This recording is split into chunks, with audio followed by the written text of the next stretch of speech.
VAT অফিসে CA report submission আপনার করণীয় এবং কিভাবে আপনি কমপ্লায়েন্স মেলে চলবেন।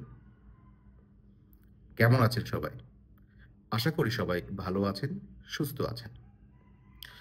বর্তমান সময়ে বিভিন্ন প্রতিষ্ঠানে ভ্যাট অফিস থেকে একটি চিঠি ইস্যু করা হচ্ছে, যেখানে বিগত বছরগুলোর অডিট রিপোর্ট চাওয়া হচ্ছে।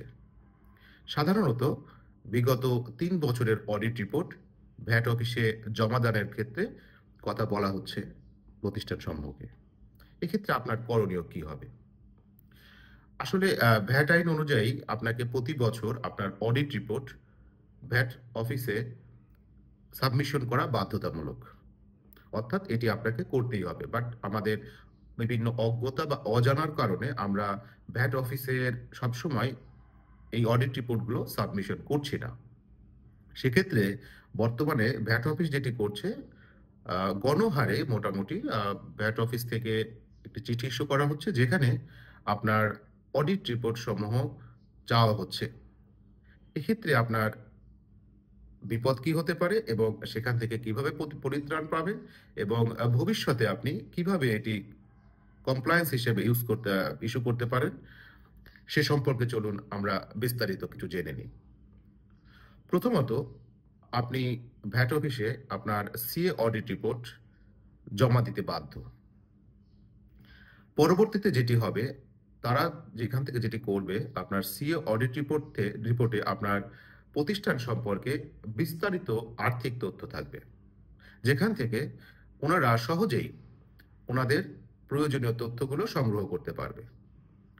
প্রথমত, একটি প্রতিষ্ঠান প্রতি মাসে যে ভ্যাট রিটার্ন সাবমিশন করে 9.1-এ, সেখানে একটি বিক্রয়ের পরিমাণ দেয়া থাকে এবং সিএ অডিট রিপোর্টেও ওই আর্থিক বছরের মোট কত বিক্রয় হয়েছে সেটিও উল্লেখ থাকে। অর্থাৎ আপনার 9.1 এর যে সেলসটি আপনি ভ্যাট অফিসে দাখিল করেছেন এবং আপনি আপনার অডিট রিপোর্টে যে সেলসটি দেখানো হয়েছে তা শতভাগ মিল থাকতে হবে। যদি এখানে গরমিল থাকে, সেক্ষেত্রে আপনাকে ব্যাখ্যা দেওয়ার প্রয়োজন পড়বে। সহজ কথায় বলতে গেলে ব্যাখ্যা দেওয়ার খুব একটা জায়গা আপনার থাকছে না, কারণ দুইটা অবশ্যই সমান হওয়া উচিত।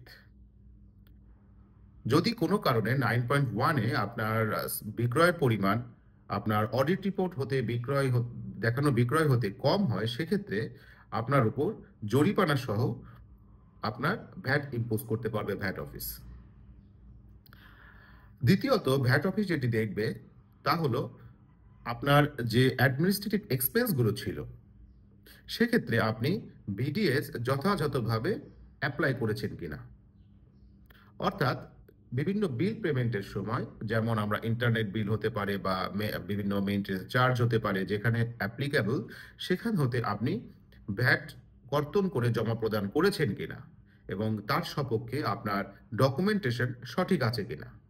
যদি ঠিক থেকে থাকে তাহলে আপনি বেঁচে যাবেন, অন্যথায় আপনাকে জরিমানা সহ ওই টাকাটা সরকারি কোষাগারে জমা প্রদান করতে হবে।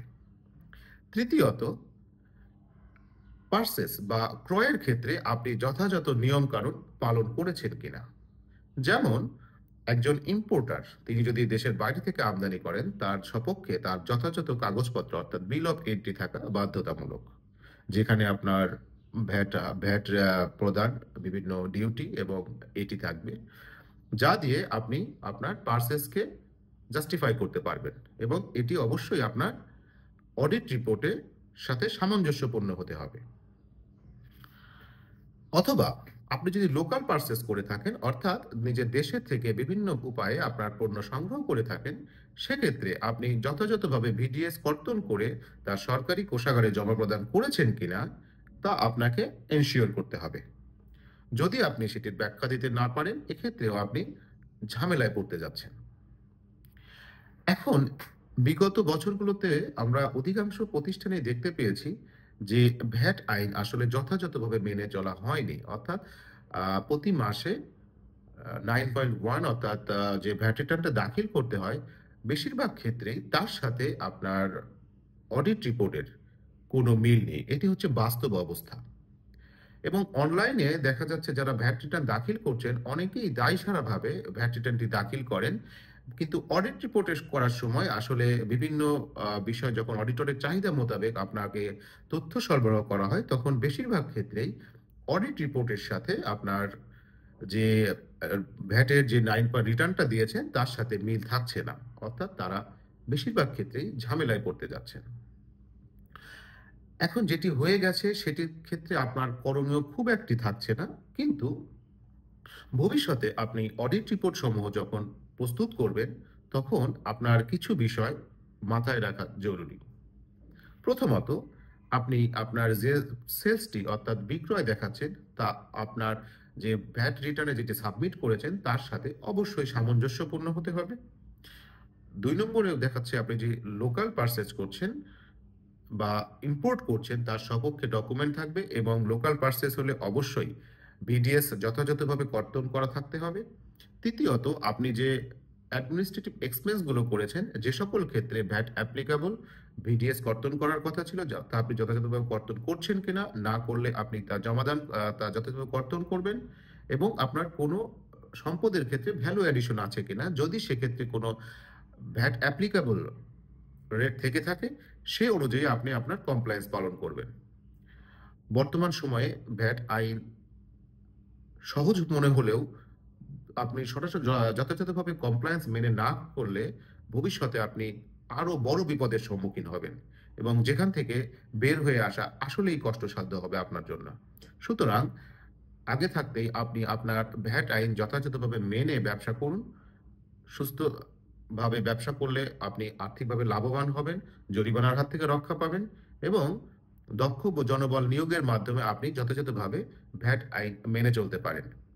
সুতরাং ভ্যাট আইন মেনে চলুন। আপনি আপনার প্রতিষ্ঠানকে আর্থিকভাবে লাভবান করুন। ভালো থাকবেন সবাই।